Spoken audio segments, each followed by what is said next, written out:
Jou daaglikse CLF inspirasie. Jou lewe. Die Here verafskie mense wat nie opreg is nie. Hy hou van mense wat onberispelik leef. Spreuke 11:20. Om onberispelik te lewe beteken om reg te doen. Dit beteken jy leef op so 'n manier dat ander niks slegs oor jou kan sê nie. Jy doen goeie dinge. Jy behoort aan die Here. Jy gehoorsaam hom alleen. Elke dag moet ons vir die Here leef. As ons ons harte vir hom gee en ons glo dat hy vir ons sondes gesterf het, sal hy vir ons sorg.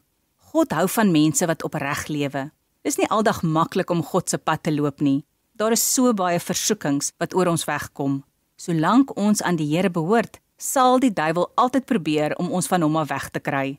Lewe elke dag opreg. Die Here sien dit raak en sal jou beloon omdat jy aan hom getrou is.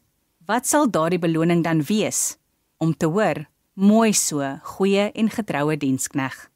Kom ons bid saam. Here, help my om elke dag onberispelik te lewe. Amen.